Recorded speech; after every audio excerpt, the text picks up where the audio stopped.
तो मेरा नाम है अमित खट्टर और हम कर रहे हैं एनएक्स कैम। इसमें आज हमने करना है प्रोफाइल। कोई भी अगर मेरे पास कर्व है या कोई सॉलिड ऑब्जेक्ट है, उसकी एज के ऊपर मुझे चलाना चाहता हूँ मैं।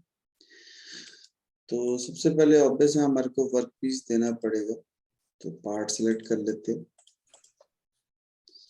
उसके बाद ब्लैंक भी देना पड़ेगा। ब्लैंक में हम यहाँ पे पार्ट आउटलाइन सिलेक्ट कर सकते हैं। तो अगर पार्ट आउटलाइन में मैं यहाँ पे वैल्यू भर दूं ऑफसेट की, ठीक है, हमने पहले भी पार्ट आउटलाइन किया था, तो पिछली बार हमने ये ऑप्शन नहीं की थी, है ना। तो ऐसे ही हम धीरे धीरे सारी ऑप्शनों को चेक कर सकते हैं कि किस ऑप्शन से क्या होता है, ठीक है। पर कोई भी ऐसी चीज नहीं बनी जिसमें एक ही मॉडल के साथ हम ये सारी ऑप्शनों को चेक कर सकते। तो 0.2 ऑफसेट करने से ये 0.2 बड़ा हो गया स्टॉक इस मॉडल से, ठीक है। तो ये हमने वर्क पीस बना लिया पार्ट आउटलाइन के हिसाब से। अब हम क्या करना चाहते हैं, हम इसके ऊपर एक इंसर्ट ऑपरेशन करना चाहते हैं। यहाँ पे मिल कंटूर के अंदर ऑप्शन थी कैविटी मिल की, यहाँ पे मिल प्लेनर के अंदर ऑप्शन है प्लेनर प्रोफाइल। तो प्लेनर ये रब के लिए प्रोफाइल है सर? है, ये रब के लिए है सर? समझ नहीं आया, एक मिनट मेरी बात सुनो ध्यान से, ठीक है। तो ये प्लेनर प्रोफाइल का मतलब क्या होता है कि हमारे को एक बाउंड्री देनी है। बाउंड्री कैसे देंगे हम, यहाँ पे एक पार्ट बाउंड्री की ऑप्शन है, इसमें हमने ये कर्व सिलेक्ट करना और बाहर वाली कर्व सिलेक्ट करके इसको टेंजेंट कर सकते हैं, ठीक है। अगर हम ये नहीं करना चाहते तो हम ऐसे भी कर सकते हैं, कर्व सेलेक्ट करके यहाँ पे फेस एज कर दो, तो वो फेस एज देखो अंदर वाला भी हो गया और बाहर वाला, ठीक है। तो डिफरेंट डिफरेंट तरीके से हम एजेस को सिलेक्ट कर सकते हैं। एज सेलेक्ट किया, इसको सिलेक्ट किया, अब मैं यहाँ पे करेक्टेड कर्व कर दूंगा तो भी बात बन जाएगी। जिस भी तरीके से बेसिकली हमने इसकी बाउंड्री सिलेक्ट कर, एक एक करके भी हम इसको सिलेक्ट कर सकते हैं, कोई ऐसी बात नहीं, ठीक है। तो ऊपर बेस्ट क्या है कि कर्व सिलेक्ट करो और उसको टेंजेंट करो, ओके कर देंगे। तो जब हमने इसको ओके किया तो यहाँ पे एक ऑप्शन आ रही थी कि बाउंड्री हमारी क्लोज होनी चाहिए, टूल साइड आउटसाइड। यहाँ पे एक डॉट सी भी नजर आ रही है। अब ये डॉट बाहर वाली साइड है या अंदर वाली साइड है, उससे पता लगेगा कि हमारा टूल किस साइड कटिंग करेगा। ओके कर देते हैं इसको और एक टूल डिसाइड करते हैं कि हमने मान लो एक एंड मिल चाहिए हमारे को, थोड़ी सी लेंथ हम इसकी बढ़ा सकते हैं, या हम एक काम और कर सकते हैं। देखो टूल के लिए जब हम क्रिएट टूल करते हैं तो यहाँ से लाइब्रेरी में भी जा सकते हैं। लाइब्रेरी में जाके मिलिंग और यहाँ पे डायमीटर लिख दो, मान लो 16 mm। तो जितने भी 16 mm के टूल है सारे यहाँ पे नजर आने लग जाए। ओके कर देंगे तो ये ओके। कभी भी इस टूल को एडिट कर सकते हैं कि हमारे को इसकी लेंथ कितनी चाहिए, विड्थ कितनी चाहिए। मान लो मैंने कहा जी 2 लेंथ चाहिए, बढ़ा देते 4 कर देते, तो ये उसके हिसाब से टूल जो है चेंज हो जाएगा। अब इस प्लेनर प्रोफाइल में हमारे को एक फ्लोर भी बताना होता है कि किस फ्लोर तक जाना है। यहाँ तो हमने कर्व सिलेक्ट कर ली, भी जाना कहाँ तक। तो हमने इसको बोला कि हमारे को यहाँ तक जाना, ओके करेंगे और जनरेट दबा दें। तो ये देखो ये सीधा ही एक कट लग गया।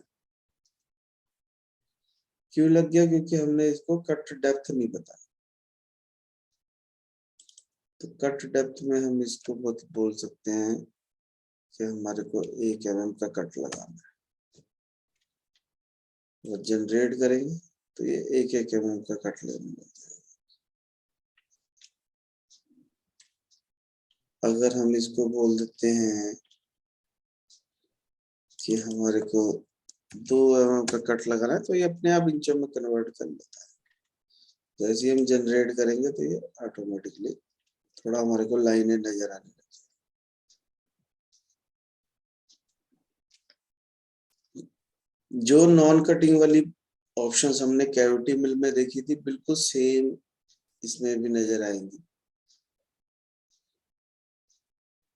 अब यहाँ पे ये इसको बोलते हैं लीड इन लीड आउट। यहाँ पे होगी ट्राइवर्स, ट्राइवर्स एंड रैपिड। अगर मैं इसको कर दूं नन, क्लियरेंस ऑप्शन में इसको मैंने नन कर दिया। ओके करेंगे, generate, okay.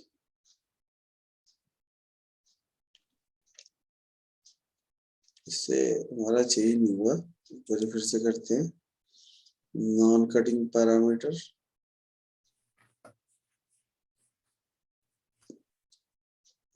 Non cutting parameters का मतलब होता है कि भाई कहाँ पे हमारा टूल, जहाँ पे कोई कटिंग नहीं कर रहा उस टाइम मूवमेंट कैसी चाहिए। यहाँ पे एक ऑप्शन होती है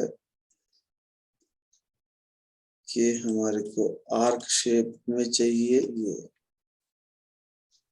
ये आर्क शेप में चाहिए या लीनियर में चाहिए या नन। इसको एक बार नन करके देखते हैं और ओके करते हैं। अभी ठीक हो गया ना? तो इससे फायदा ये है कि हम इसको वेरीफाई करके देख सकते हैं। पहले हमने 3D डायनेमिक किया था, अगर मैं 3D डायनेमिक ना करके ऐसे ही चला तो ये यहीं पे हमारे को टूल कटिंग करके दिखाएगा। और अगर मैं यहाँ पे 3D डायनेमिक करूँ तो ये हमारे को सॉलिड में कटिंग करके दिखाएगा।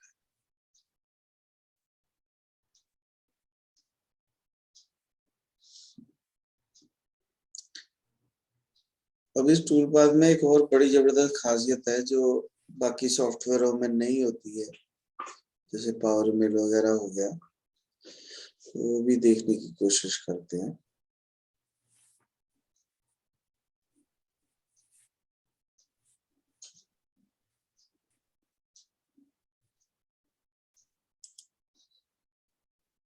ठीक है, इसको हम ओके कर देते हैं। हमने एक और टूल पाथ क्रिएट किया, इंसर्ट ऑपरेशन, और सेम टूल पाथ ले रहा हूं मैं, प्लेनर प्रोफाइल। कर्व जब हम सिलेक्ट करेंगे तो मैंने ये अंदर वाली कर्व सिलेक्ट की है अब की बार, ठीक है। और टूल साइड आउटसाइड की जगह इनसाइड कर, यहाँ पे ऑप्शन है ऐड न्यू सेट, यानी कि मैं एक और कर्व सेलेक्ट कर सकता हूँ। अब की बार मैंने ये कर्व सेलेक्ट कर लिया, ठीक है। तो इसमें इनसाइड की जगह आउटसाइड कर देते हैं, यानी कि एक कर्व ऐसी है जिसके मैं अंदर वाली साइड चला रहा हूँ और एक कर्व ऐसी है जिसके मैं बाहर वाली साइड चला रहा हूँ। तो दो कर्व हम एक साथ सेलेक्ट करने की कोशिश कर रहे हैं। और एक और बात यह है कि ये दोनों कर्वें अलग अलग प्लेन पे हैं, ये ऊपर वाले प्लेन पे है, ये नीचे वाले प्लेन पे। तो भी एनएक्स को कोई दिक्कत नहीं है। स्पेसिफाई फ्लोर बताएंगे इसको, भाई कहाँ तक जाना, हमने कहा जी इस फ्लोर तक जाना। ओके, कितने कितने का कट चाहिए, तो मैंने कहा जी 2 mm का कट चाहिए। जनरेट दबाएंगे। अच्छा टूल भी चाहिए वगैरह। तो जब टूल है, अब हम यहाँ से क्रिएट करने की बजाय हम यही वाला टूल दोबारा ले सकते हैं जो हमने ऑलरेडी क्रिएट किया हुआ है, वो यहाँ से ले सकते हैं। पहले हम हर बार नया टूल क्रिएट कर रहे थे, अब हमने जो पहले यूज किया वही वाले टूल का यूज कर। जनरेट करेंगे तो ये, इसको ये नहीं बताना पड़ता कि हमारा जो है स्टार्ट कहाँ से होना। अदरवाइज कई सॉफ्टवेयरों में हमारे को ये बताना, ये ऊपर से चलना शुरू हो जाता है। इसमें ऐसा नहीं है, इसमें जहां पे हमारी कर्व सेलेक्ट है वहीं से टूल जो है चलेगा। तो ये एक अच्छी बात है इसकी कि बाहर से हमारे को कटिंग करनी है या अंदर से कटिंग करनी है।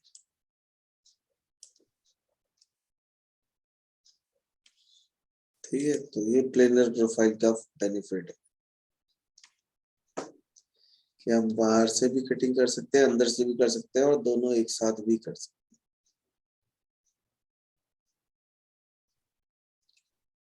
इसके ऊपर राइट क्लिक करो, एडिट में जाओ, जो भी चेंजेस करने हैं, जैसे ये कांस्टेंट डेप्थ है, अगर हम इसको फ्लोर ओनली कर दें और फिर जनरेट करेंगे तो ये सिर्फ फ्लोर फ्लोर पे कटिंग करेगा। सारे पे कटिंग नहीं किया है इसने, जो हमने फ्लोर डिसाइड किया था कि इस फ्लोर पे हमें काम करना है, सिर्फ उसी फ्लोर के ऊपर काम करें। फ्लोर एंड क्रिटिकल डेप्थ, इसको जनरेट करते हैं।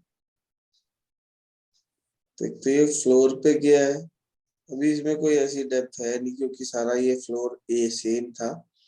कई बार क्या होता है ये नीचे वाला प्लेनर ना होके ऊपर नीचे होता है, तब हमारे को ये करना पड़ेगा। फिलहाल हमारे को कांस्टेंट ही बिल्कुल ठीक लग रहा है, तो कांस्टेंट में जाके जनरेट कर सकते।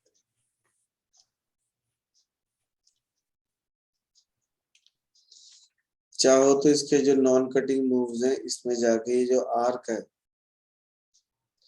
इसका रेडियस वगैरह चेंज कर सकते हैं कि हमारे को एंट्री कैसे चाहिए, एग्जिट कैसे चाहिए। तो यहाँ पे आर्क की जगह हमारे पास लीनियर भी ऑप्शन है, रिलेटिव टू कट। ये सिंपल लीनियर है, ये रिलेटिव टू कट। ऊपर चेंज करके देखते हैं। अब इसकी लेंथ कितनी देनी है, एंगल कितना देना है, अभी 0 है, बाद में हम चेंज करके देखेंगे। इसको ओके करते, जनरेट करते। तो ये देखो,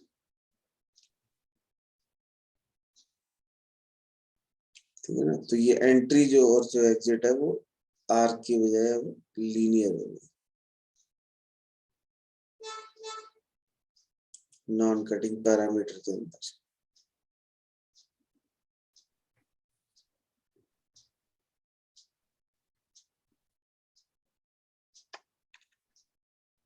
अब अगर मैं इसमें एंगल दे देता हूँ, रैंप एंगल दे देता हूँ, वैसे तो 2-3 डिग्री देते हैं, हम 12 इसलिए दे रहे हैं ताकि समझने में आसानी हो। तो ये जो एंगल है, अब ये जो एंट्री लेगा वो एंगल पे लेगा। ठीक, एंट्री भी एंगल पे लेगा, एग्जिट भी एंगल पे।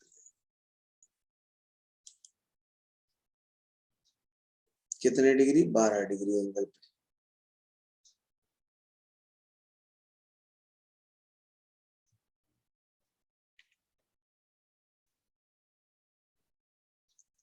स्विंग एंगल है, अगर मैं इसको भी चेंज कर दूं, रैंप एंगल 0 कर देते हैं और ओके करते हैं, जनरेट करते हैं।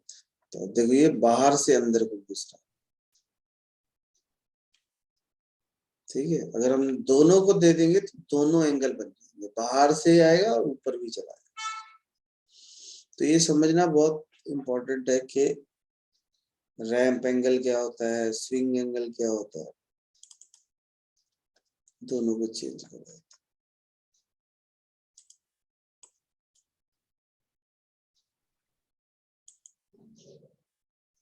ठीक है, देखो ये रैंप भी हो गया और स्विंग भी हो गया। इधर से भी ये 12 डिग्री है और इधर से भी ये 12 डिग्री।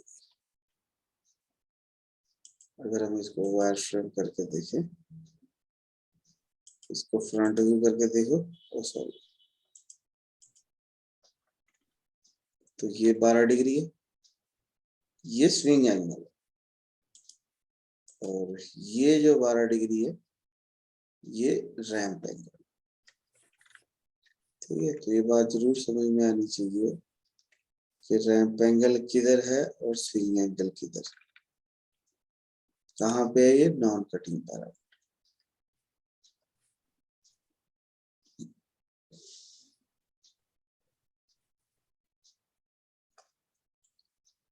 अगर हम इसको रिलेटिव टू कट की जगह सिंपल लीनियर कर देते हैं,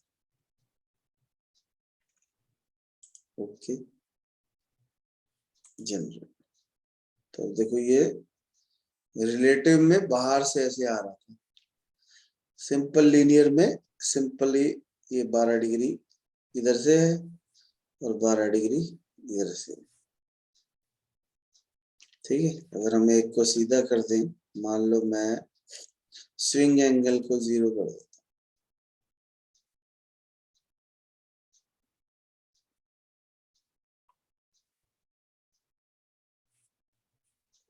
तो अगर मैं स्विंग एंगल को 0 कर देता हूँ तो ये एक साइड से सीधा हो।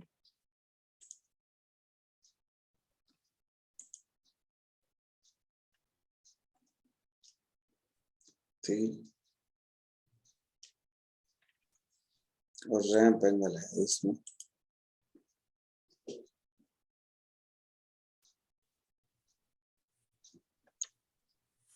ओके करो, इसको भी 0 कर देंगे तो ये दोनों बिल्कुल स्ट्रेट हो जाएंगे।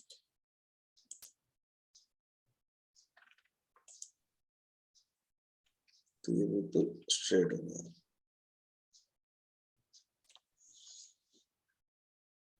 नॉन कटिंग पैरामीटर के अंदर, अब जैसे ये नॉन कटिंग पैरामीटर के अंदर अगर हम प्लेनर प्रोफाइल में है, तो सेम चीज कैविटी मिल में भी ऐसे ही काम करता है, और वहां पे बहुत सारी लाइनें हो जाती है, इसलिए समझना मुश्किल हो जाता है। इसीलिए हम यहाँ पे कर रहे हैं ताकि समझना आसान हो जाए। अब लीनियर की जगह हमने जैसे आर्क अलोंग प्लेन कर सकते हैं, तो उसमें भी हमारे को एक प्लेन बताना पड़ेगा कि इस प्लेन के हिसाब से हमारे को आर्क चाहिए।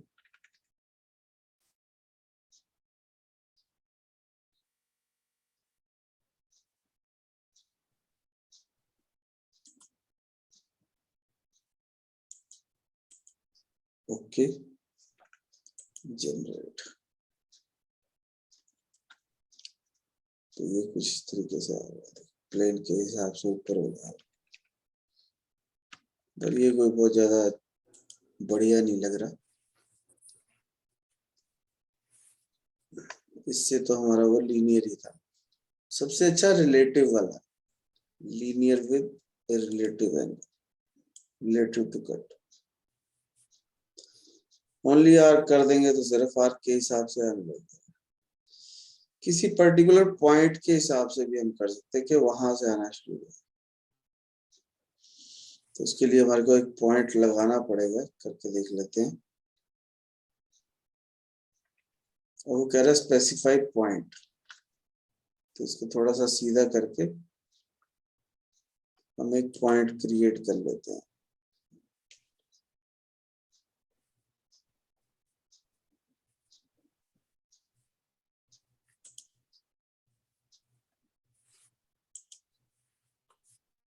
ठीक है, जेड में नहीं है ये, एक्स में है और वाई में है। ओके कर दो, तो ये पॉइंट इधर कहीं आ गया। ओके, जनरेट, तो अब जो टूल है उस पॉइंट से चलना शुरू करेगा। ठीक है, वैसे कोई बहुत समझदारी वाली बात नहीं है इस केस में। ये हो सकता है किसी और केस में हमारे को इस चीज की जरूरत पड़े कि हमें किसी पर्टिकुलर पॉइंट के हिसाब से चलना। वेरीफाई करके देख सकते हैं।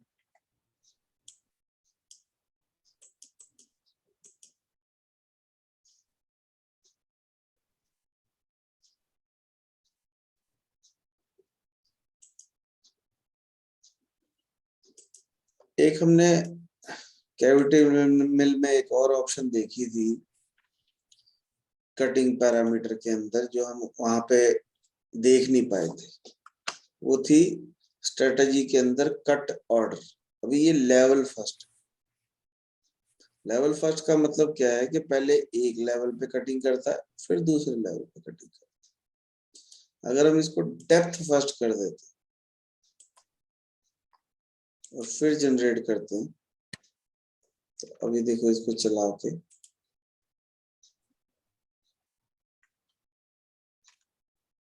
प्ले करो, अभी देखो ये बाहर ही कटिंग कर रहा है। क्यों? क्योंकि उसका लेवल ऊपर है, इसका लेवल नीचे। तो जैसे ही उनका लेवल सेम होगा,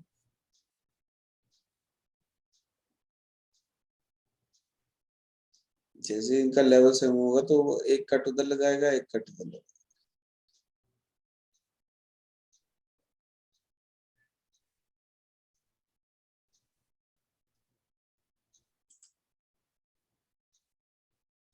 नहीं बना है इसमें। हमने कटिंग पैरामीटर के अंदर ये डेप्थ फर्स्ट है, ये लेवल फर्स्ट है। सॉरी, लेवल फर्स्ट करना है हमारे। जनरेट और देन वेरीफाई।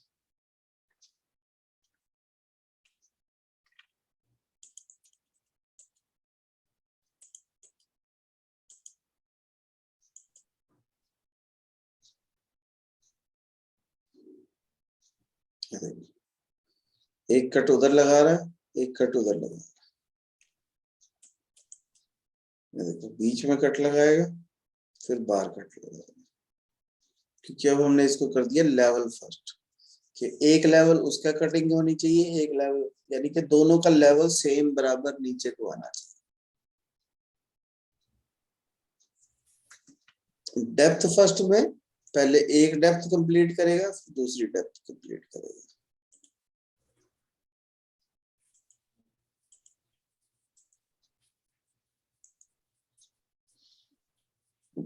अब इसमें पहले एक डेप्थ कंप्लीट करेगा, फिर दूसरी डेप्थ कंप्लीट करेगा।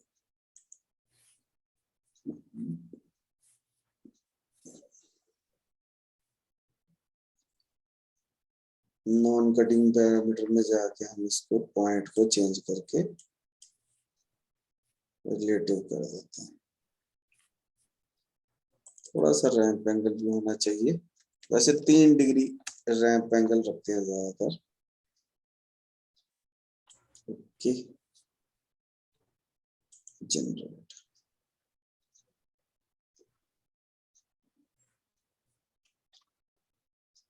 यहाँ से शेड चेंज करके देख सकते हैं।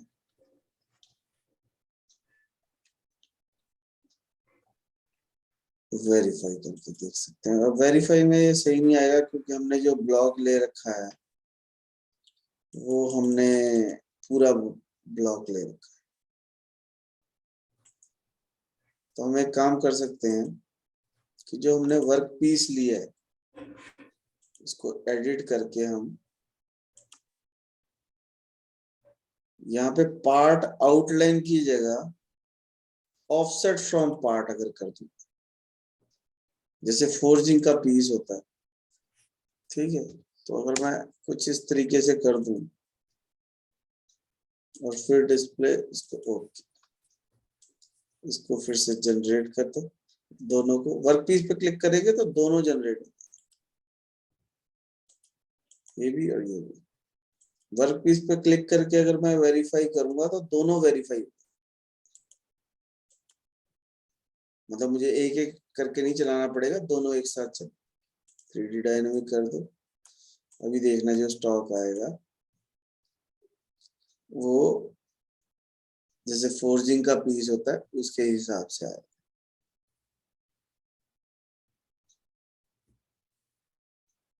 तो पावर मिल में हम इस तरीके का स्टॉक नहीं ले सकते, उसके लिए फिर हमारे को बनाना ही पड़ता है। इसमें हम उस तरीके से स्टॉक ले सकते हैं कि हमारा मोटा मोटा मटेरियल जो है फोर्जिंग वाली शेप में आ जाए। तो हम अंदर से भी कटिंग कर सकते हैं, बाहर से भी कटिंग कर सकते हैं।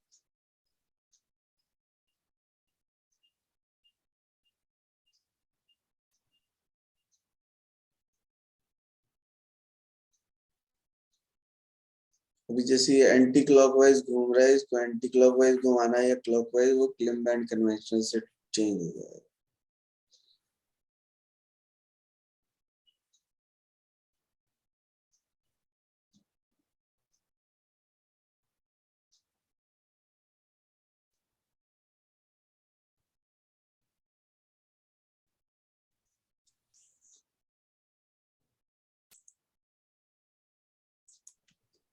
ओके कर दो। फिर प्लेनर प्रोफाइल खोलेंगे, कटिंग पैरामीटर में जाएंगे, यहाँ पे क्लिम की जगह कन्वेंशनल कर देंगे तो ये एंटी क्लॉकवाइज रोटेट होने लगेगा।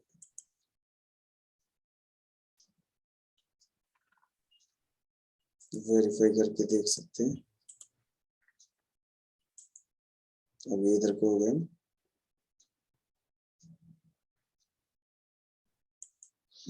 ठीक है, तो हमारे को टूल के हिसाब से देखना पड़ेगा कि हमारे को किस डायरेक्शन में हम जाना चाहते हैं।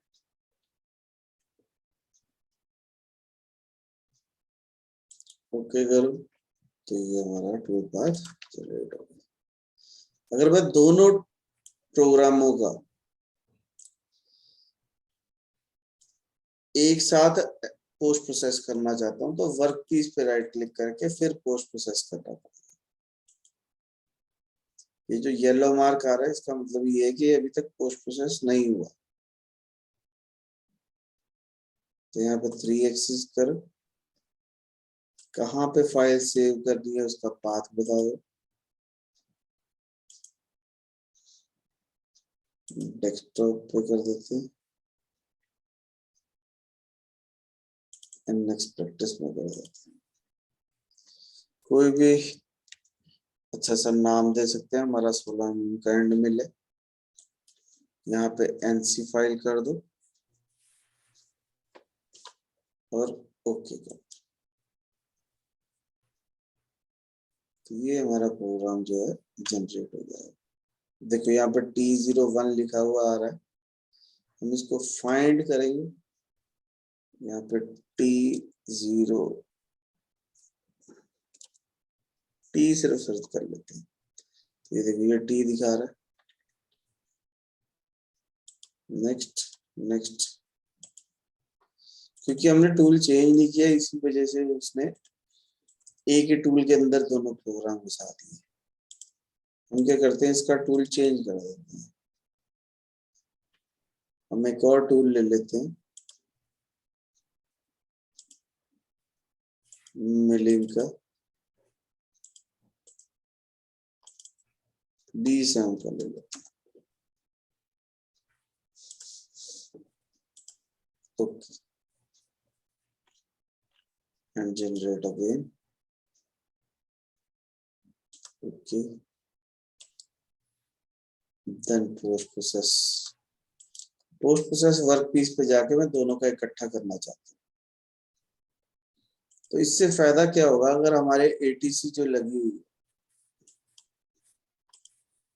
एक छोटी सी गलती मैंने की कि जब हम टूल दे रहे थे इसका, तो इसका हमारे को टूल नंबर देना चाहिए 2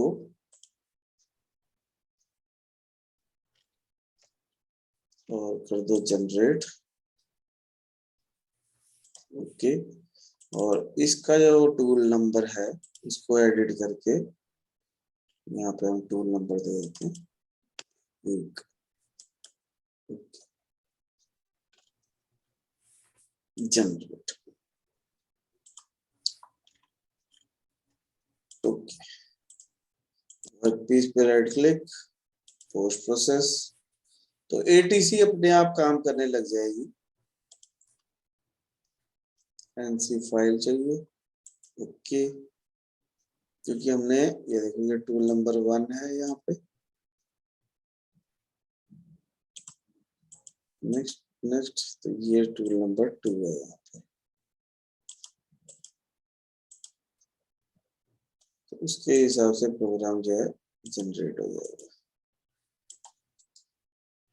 तो दोनों का प्रोग्राम हम एक साथ जनरेट कर सकते हैं, चाहे सीमंस हो चाहे कोई और। यहाँ से वेरीफाई करना है तो वर्कपीस पे जाके राइट क्लिक करो, 3D में जाओ और वेरीफाई करो।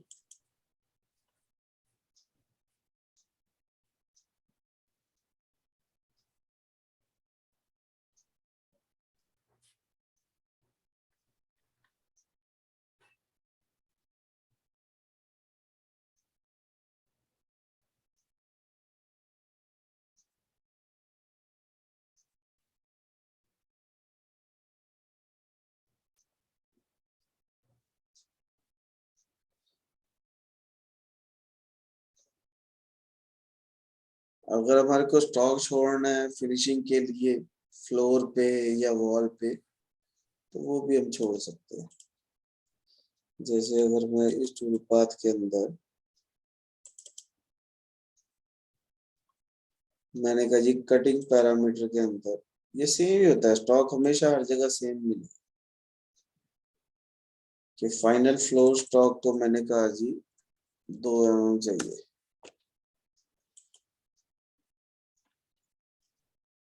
तो जनरेट करेंगे,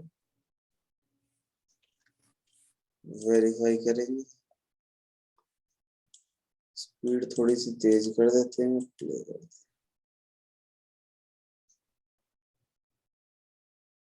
तो ये एंड में थोड़ा सा मटेरियल छोड़ देगा।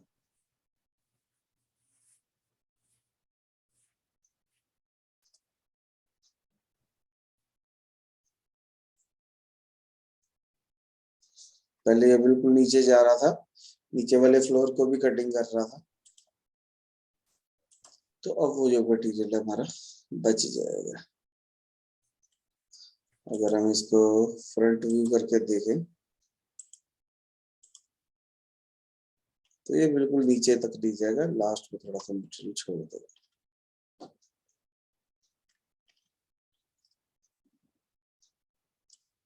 ठीक है, तो मेरे ख्याल से समझ में आया होगा कि हम प्रोफाइल बिलिंग कैसे कर सकते हैं, प्लेनर प्रोफाइल। ठीक है,